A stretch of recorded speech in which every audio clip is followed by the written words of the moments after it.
études de la pente glissante, c'est que ce sont presque toujours des études qui mesurent à quel point le modèle est efficace, mais à prévoir l'intention d'évasion fiscale ou bien la tolérance pour l'évasion fiscale. Donc, pas l'évasion fiscale elle-même. Donc, nous, ce qu'on a fait à l'ère de notre expérience, c'est qu'on a pu mesurer à quel point le modèle expliquait l'évasion fiscale passée, donc qui est effectivement arrivé, et non pas simplement l'intention ou l'acceptation de l'évasion fiscale. Pour ce faire, on a utilisé une expérience que je vais vous synthétiser, qui est dans un autre cahier de recherche, mais que je vais vous synthétiser. C'est une expérience de liste. Donc, essentiellement, on divise notre échantillon en deux groupes, le groupe test, le groupe contrôle que vous voyez à droite. Et on leur demande, non pas avez-vous déjà fait de l'évasion fiscale, on leur demande combien d'énoncés s'appliquent à vous parmi cette liste. Et dans la liste, les membres du groupe contrôle voient 4 énoncés. Donc, je voudrais que les gouvernements fassent plus pour réduire les accidents de la route. Je voudrais que les entreprises canadiennes paient plus d'impôts sur leurs profits. J'ai déjà parlé au premier ministre du Canada et j'appuierai un parti politique proposant de réduire les montants offerts par l'aide sociale. On ne demande pas aux gens avec lesquels de ces énoncés-là ils sont d'accord. On leur demande juste êtes-vous d'accord avec 0, 1, 2, 3 ou 4 de ces énoncés-là. Les gens qui sont dans le groupe test voient la même liste, mais elle contient un 5e item, donc notre item qui concerne l'évasion fiscale. Donc, pour payer moins d'impôts, j'ai déjà fourni des informations incomplètes ou inexactes dans ma déclaration de revenus. Mathématiquement, la différence, la moyenne du nombre de réponses entre le groupe contrôle et le groupe test, le groupe contrôle qui a un choix de 0 à 4 et le groupe test qui a un choix de 0 à 5, ça va nous donner la fréquence de notre 5e item, qui est dans ce cas-là, avoir fait de l'évasion fiscale. En plus, évidemment, pour se prémunir, pour vérifier que ce qu'on fait a du bon sens, à la toute fin de notre questionnaire, on pose littéralement la question « Avez-vous déjà fourni des informations incomplètes ou inexactes dans votre déclaration de revenus pour avoir une mesure directe, donc voir si ça change quelque chose de poser la question indirectement par une liste plutôt que de la poser directement. Donc, vous voyez ici les résultats de faire ce genre d'expérience-là. Comme je dit, on avait 2 expériences. On avait une liste pour l'impôt sur le revenu qu'on vient de voir, puis une liste pour les taxes à la consommation. Et la différence dans le nombre moyen d'énoncés, donc entre 1,65 et 1,93, c'est 0,28. Donc, ça nous dit qu'il y a 28 des gens dans notre échantillon qui ont fait de l'évasion des taxes à la consommation. Dans ce cas-là, c'est en payant comptant pour éviter de payer les taxes.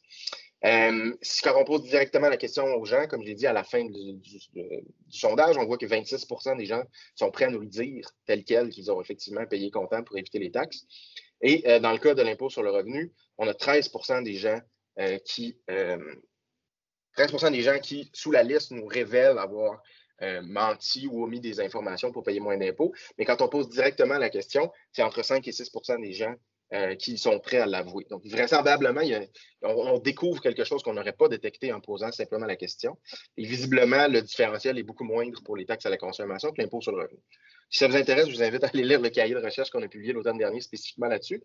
Mais là, dans ce cas-ci, on va utiliser cette mesure-là comme mesure d'évasion pour tester un modèle pour voir qu'est-ce qui prédit le fait de faire de l'évasion ou non. Donc, le modèle qu'on utilise, c'est le modèle de la pente glissante qui a été opérationnalisé par une équipe dirigée par Kesslinger en 2013 en Allemagne. Donc, essentiellement, les 3 composantes primaires du modèle de la pente glissante, c'est la perception de coercition, la perception d'efficacité et la perception de confiance. La perception de coercition, c'est l'idée de sentir que l'administration fiscale est punitive, vindicative, et donc qu'elle veut faire souffrir les gens qu'elle attrape. La perception d'efficacité, c'est surtout l'idée que l'administration fiscale maîtrise les règles et les fait appliquer de façon efficace. Donc, la possibilité de détection est élevée, mais également, l'administration fiscale est légitime, efficace, compétente dans ce qu'elle fait. La perspective de confiance, c'est l'idée que l'administration fiscale, encore une fois, agit pour le bien-être des citoyens, agit de manière respectueuse, traite les gens avec respect, avec égard, avec considération. L'intersection de percevoir une administration fiscale qui est punitive et une administration fiscale qui est efficace, ça va être de se retrouver dans une posture de conformité forcée. Donc, on parlerait de motivation extrinsèque en psychologie. Donc, on se conforme parce qu'on est obligé, on sent une contrainte, on a peur que si on ne se conforme pas, on va subir des conséquences. Donc, on se conforme de façon forcée. L'interaction de l'efficacité et de la confiance, ça nous donne la conformité volontaire, donc la motivation intrinsèque où les gens vont se conformer parce qu'ils pensent que c'est la chose à faire par eux-mêmes. Et ça vient un peu d'une interaction entre le fait de trouver que l'administration fiscale est digne de confiance, mais aussi le fait d'être confiant que l'administration fiscale est efficace pour attraper ceux qui trichent. Donc, on ne triche pas parce qu'on a l'impression que les tricheurs sont punis et donc ça nous donne confiance dans le système. Toutes ces composantes-là sont mesurées essentiellement avec des séries de 3 énoncés où on demande aux gens à quel point êtes-vous en accord ou non avec ces énoncés-là. Et ça nous donne une échelle qu'on a rapportée entre 0 et 1. Et ce que vous voyez le long des lignes, c'est les relations entre les composantes. Donc, la coercition, l'efficacité sont associées positivement et de façon assez forte, c'est ce que les études nous disent, avec la conformité forcée, c'est ce qu'on s'entend. La confiance, la conformité volontaire, même chose. Quelque chose qui n'est pas tout à fait attendu par le modèle, l'efficacité semble avoir un effet négatif sur la conformité volontaire. Donc, ça, c'est pas ce qui est, comme ce que j'ai expliqué il y a un instant. C'est pas ce que le modèle prévoit.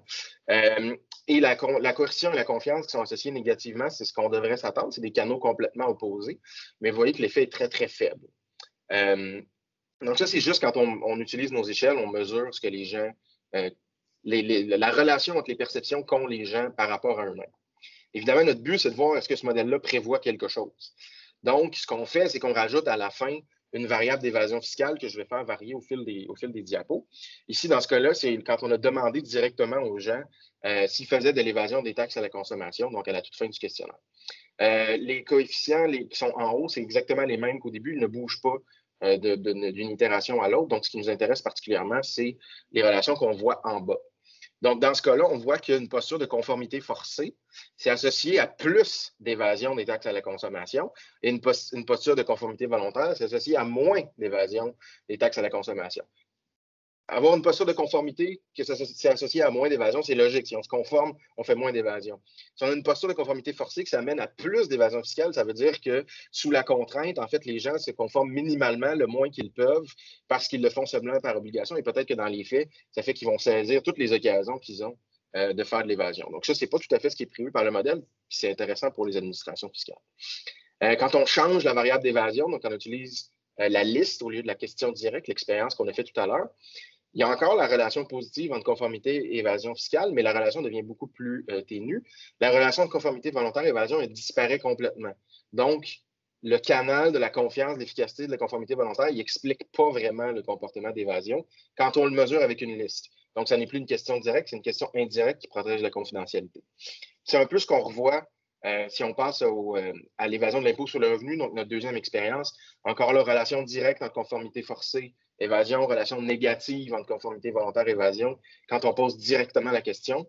Et la relation entre conformité volontaire et évasion disparaît quand on utilise l'approche par liste plutôt que la question directe. En théorie, l'approche par liste, elle a plus d'incertitude, mais elle est moins biaisée parce que c'est quelque chose qu'on sent que les gens auraient un biais à ne pas nous dire parce que c'est incriminant pour eux. Et donc, dans ce cas-là, ça veut dire que ça prédirait peut-être plus l'intention d'évasion que l'évasion elle-même. Comme je l'ai dit tout à l'heure, on s'intéressait à savoir est-ce que la confiance, est-ce que les connaissances fiscales ou la justice fiscale pouvaient rentrer quelque part dans ce modèle-là. Donc, l'idée qu'on a eue, nous, c'est que ça irait dans le canal complètement à droite. Donc, confiance, conformité volontaire et évasion. Notre logique étant que d'avoir plus de connaissances fiscales devrait amener à avoir plus de confiance, plus de conformité volontaire, moins d'évasion. Et même chose pour une perception accrue de justice fiscale. Donc, on a fait ce qu'on appelle un modèle de médiation. Essentiellement, c'est le même principe que les graphiques que vous avez vus. C'est juste qu'on se restreint à une seule branche du modèle. Qu'est-ce qu'on voit? Les connaissances n'ont pas vraiment d'impact par la conformité volontaire et l'évasion. Donc, il n'y a pas vraiment de lien. Dans un modèle sur 6, on observe une association. Dans 4 modèles sur 6, on observe une association entre justice et conformité volontaire, puis évasion.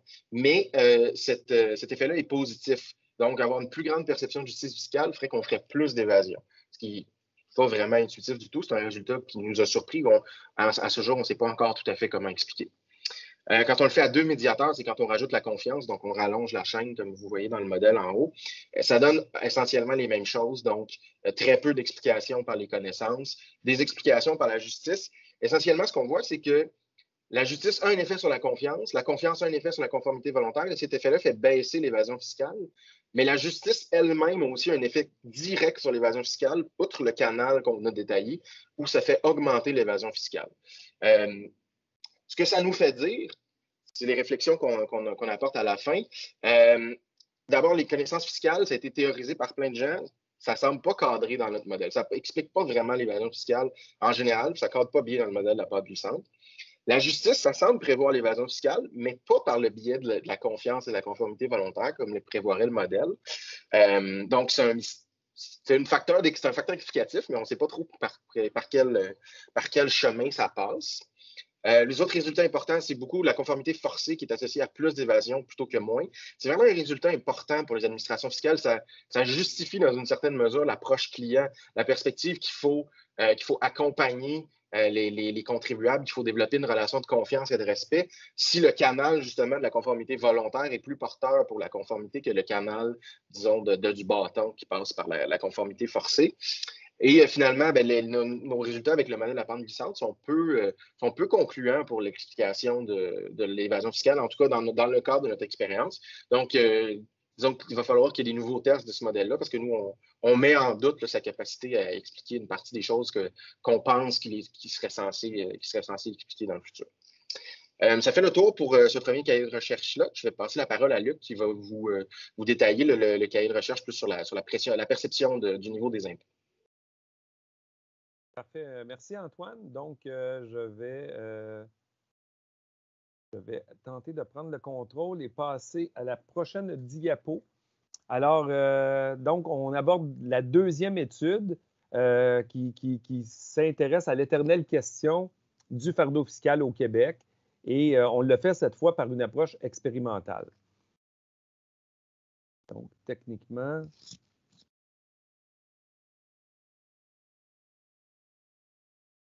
Peut-être fait quelque chose. Bon.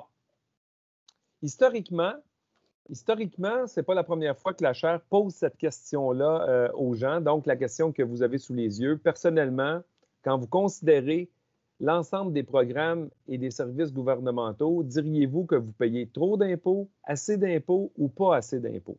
Donc, on a posé cette question-là exactement la même depuis 2005 au Québec. La question d'origine avait été construite là, avec le professeur Jean-Hermann Guay de l'Université de Sherbrooke, qui a pris sa retraite tout récemment. Et on posait cette question-là périodiquement. Puis là, la question que j'aurais tendance à vous dire, quand vous voyez cette question-là, selon vous, qu'est-ce que vous croyez que les Québécois répondent? Ben, les Québécois répondent toujours, ou en vaste majorité, c'est assez stable, il y a plus que 50% des gens qui considèrent que quand ils regardent les services publics reçus, ils ont le sentiment de payer trop d'impôts. Donc, là, j'attirerais deux éléments à votre attention. Le sommet de 2011, où vraiment, là, on était à 70% des Québécois qui avaient le sentiment de payer trop d'impôts eu égard aux services reçus. Je vous rappellerai que 2011, c'est dans l'année qui a précédé la mise en place de la commission Charbonneau. Donc, il y avait des effets de corruption là, qui étaient dans l'air, des reportages médiatiques qui sapaient un peu la confiance des contribuables. Et l'année passée, volontairement, en 2020, on a dit, avec la pandémie, on va reposer la question. Et là, on voit assez bien 2019, 2020, 2021. Et oui, les effets de la pandémie, alors que la PCU était en place, les programmes gouvernementaux avaient été mis en place pour soutenir les gens, eh bien, on s'aperçoit que les gens avaient le sentiment d'en avoir plus par rapport aux impôts qu'ils payaient. Et le sentiment d'en payer trop est tombé, la seule fois de notre analyse, sous les 50%. Et on a volontairement posé la question tout de suite après, en 2021. Et là, on s'aperçoit qu'on est revenu grosso modo au seuil que nous avions en 2019, donc un sentiment un peu plus de 50%, là, à 57%. Les gens considèrent qu'ils paient trop d'impôts. C'est pas réparti égal nécessairement ce sentiment de payer trop d'impôts. Une première caractéristique qu'on ne voit pas dans les graphiques ici, c'est qu'il n'y a pas de différence en hommes-femmes. C'est 57% hommes, 57% femmes qui considèrent payer trop d'impôts. Donc, il n'y a pas de distinction selon le sexe. Par contre, il y en a selon le groupe d'âge. Les plus jeunes et les plus vieux ont moins le sentiment de payer trop d'impôts par rapport à la cohorte des 35 à 64 ans. Et ça, c'est dans le fond le graphique en gauche, en haut. Puis si vous allez dans le graphique en bas à droite, il confirme un peu ça. Puis cette fois, on l'analyse sous votre occupation. Mais les plus jeunes sont souvent aux études, les plus vieux sont souvent à la retraite et ils ont la même analyse qui ressort où le sentiment de payer moins d'impôts et de payer trop d'impôts et plus faible chez les gens aux études et chez les gens à la retraite. Par contre, les gens en emploi, comme les 35-64 ans, ont un sentiment plus élevé de payer trop d'impôts. Donc, ça, c'est important. Si vous allez à droite en haut, là, ce qu'on voit, c'est selon la scolarité. Et là, c'est inversement proportionnel. Plus on est scolarisé, moins on a le sentiment de payer d'impôts. Donc, une meilleure compréhension du coût des services publics pourrait être sous-jacent à ça. Les 3 premiers résultats que je vous ai parlé sont significatifs. Le dernier, en bas à gauche, ne l'est pas. Cela dit, ce qu'on voit, ce n'est pas nécessairement les plus riches qui ont le sentiment de payer trop d'impôts. On revient sur notre fameuse question qu'on pose depuis 2005. Donc, je vous ai présenté les résultats. Cette fois-ci, on dit qu'on a fait une analyse, une approche expérimentale. Donc, ce qu'on a fait, c'est après avoir présenté les résultats, on a séparé l'échantillon en 2.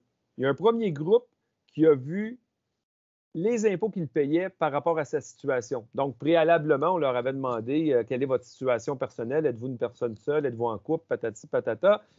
Avez-vous des enfants? Et là, on était en mesure d'estimer à peu près, là, on avait des milliers de scénarios possibles, on était en mesure d'estimer un comparable de charge fiscale pour ce contribuable-là.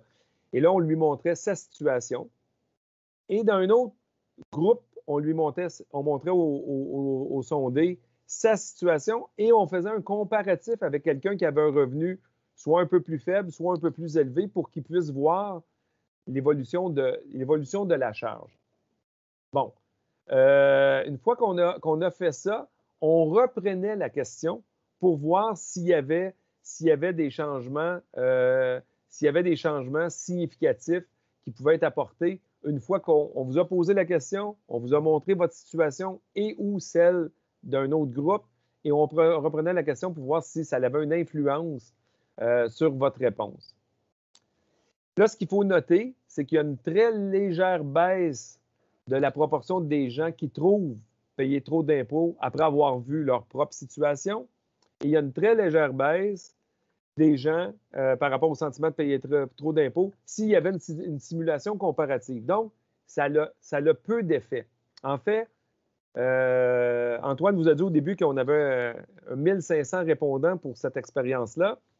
Il y en a, pardon, il y a une personne sur 5, 324, qui a changé d'avis. Donc, 4 personnes sur 5 a maintenu son sentiment par rapport aux impôts et n'a pas changé d'avis. Donc, je vous remontre la distribution qu'on avait posée à la question initiale. Donc, avant de montrer votre situation personnelle et ou un exemple comparatif, nous étions donc à 57 % des gens qui disaient en payer trop, 2 % des gens qui disaient ne pas en payer assez. Donc, vous voyez que le contraste est quand même assez fort. Et une fois qu'on avait montré la situation personnelle et la situation comparative, on diminuait à 55 %. Donc, c'est seulement un petit 2 points du sentiment de trop payer d'impôts qui est atténué avec l'expérience et le sentiment de ne pas en payer assez qui passe de 2 à 3 %, 3 points de pourcentage. Donc, c'est quand même des changements qui sont somme toute assez modestes. Cela dit, les 324 personnes qui ont changé d'opinion, ils n'ont pas nécessairement le même profil que ceux qui n'ont pas changé d'opinion. Donc, le 80 % des gens qui n'ont pas changé d'opinion, on ne l'a pas vu, là, mais eux, ils sont à 59 % de sentiment de payer trop d'impôts. Ceux qui ont changé d'opinion, ils étaient à seulement 50 % de sentiment de payer trop d'impôts avant. Puis une fois qu'on leur a montré leur situation et ou la situation comparative, il y avait une diminution de 7 points de pourcentage du sentiment de payer trop d'impôts. On passait de 50 à 43.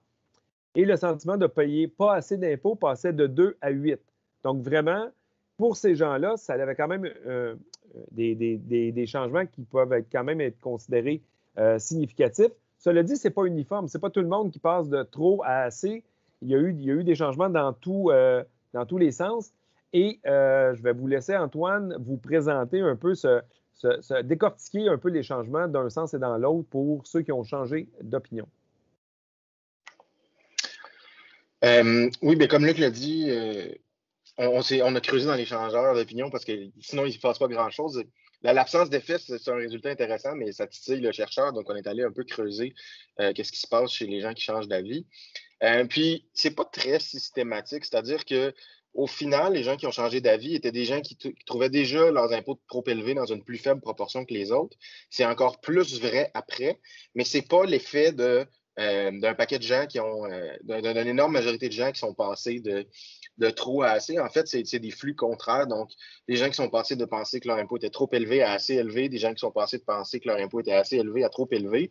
C'est la différence entre les flux dans les deux sens qui fait l'effet qu'on observe ici, là, le 7 points de moins, si vous voulez, dans le trop. Mais c'est pas un effet disons, c'est pas un effet vague dans un seul sens. C'est un peu ce qu'on se serait attendu, c'est-à-dire on fait une expérience, on s'attend à ce qu'elle ait un effet à peu près similaire pour tout le monde, ou bien vers tout le monde trouve payer trop d'impôts, maintenant qu'on leur a montré.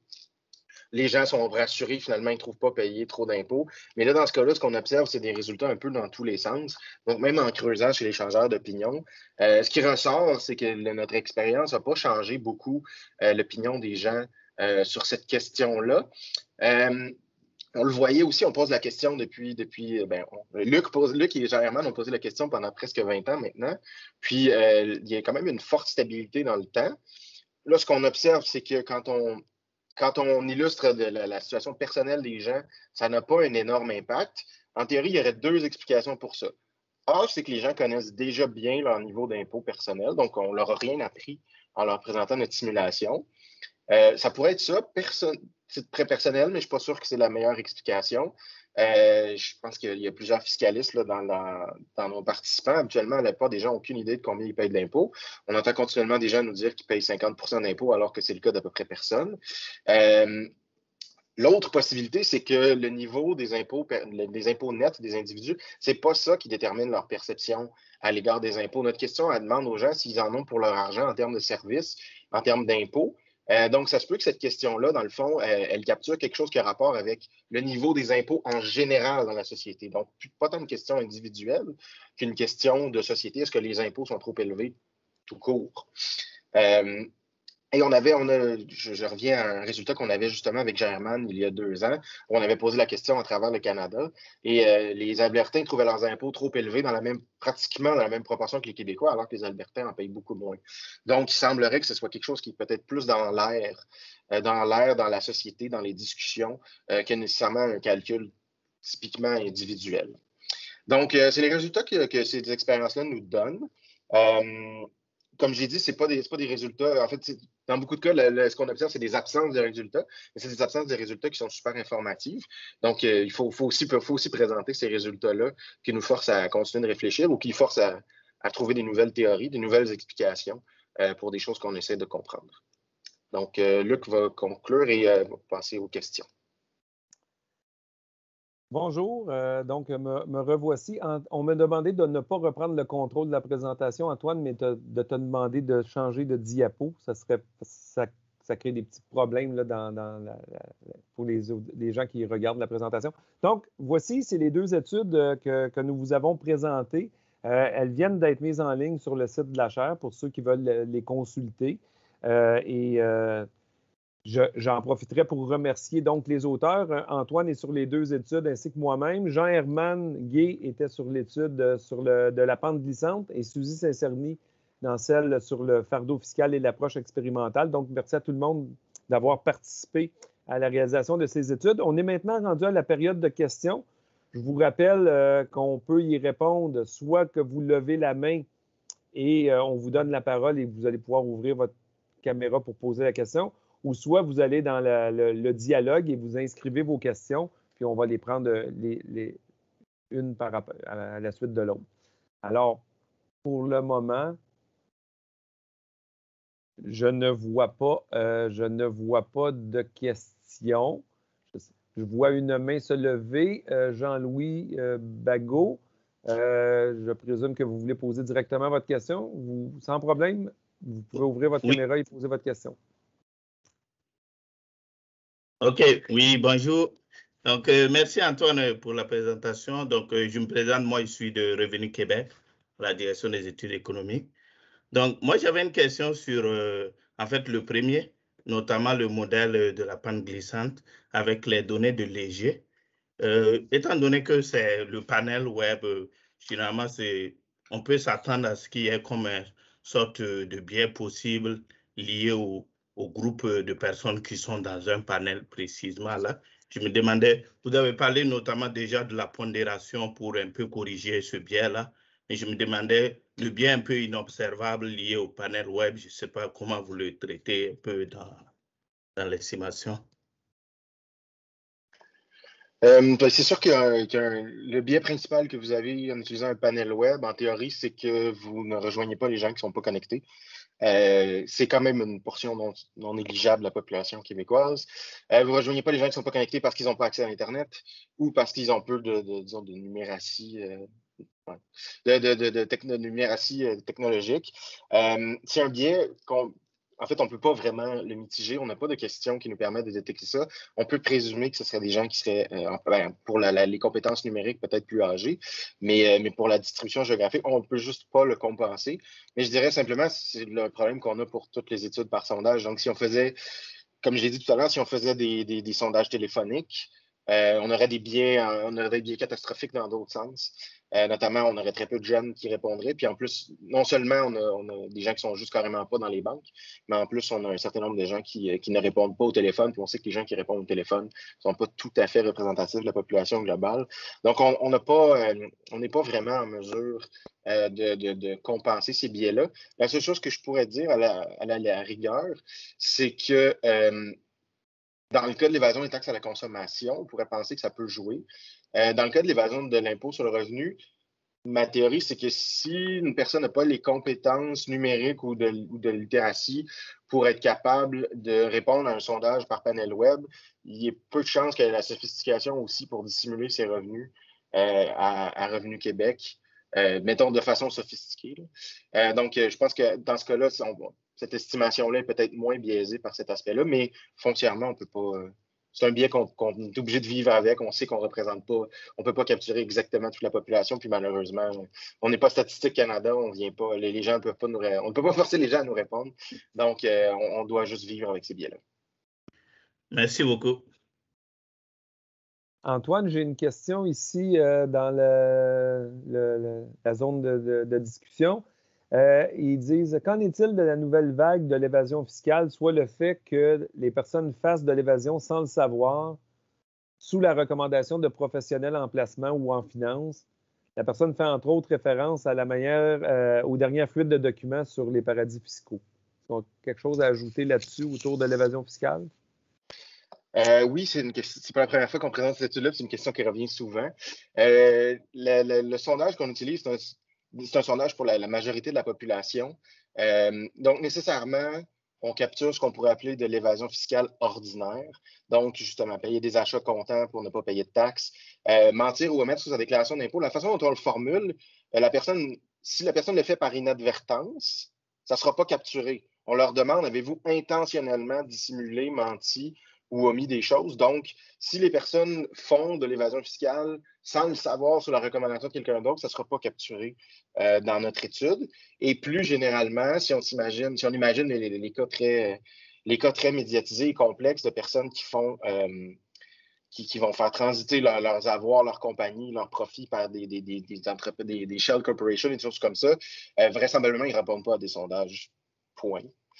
Puis probablement qu'ils ne répondent même pas aux enquêtes de Statistique Canada. Donc, c'est pas quelque chose qu'on peut détecter dans le cadre d'une analyse comme celle-là. Comme je l'ai dit, c'est plutôt l'évasion fiscale de tous les jours, qui est quand même une préoccupation importante. Alors, il y a des cas médiatisés qui vraisemblablement font perdre des sommes très importantes aux administrations fiscales, mais il y a aussi plein de petits cas d'évasion fiscale qui, accumulés, peuvent aussi représenter des pertes fiscales importantes. Donc, dans ce cas-là, c'est plus à ce genre de choses-là qu'on s'intéresse. Même si, évidemment, les grands cas sont d'intérêt aussi, c'est pas juste pas possible d'analyser ça avec les méthodes qu'on a ici. Parfait, merci. Est-ce qu'il y a d'autres personnes qui aimeraient poser une question autour de la thématique de l'évasion fiscale ou des études qui ont été faites là, sur les deux expériences?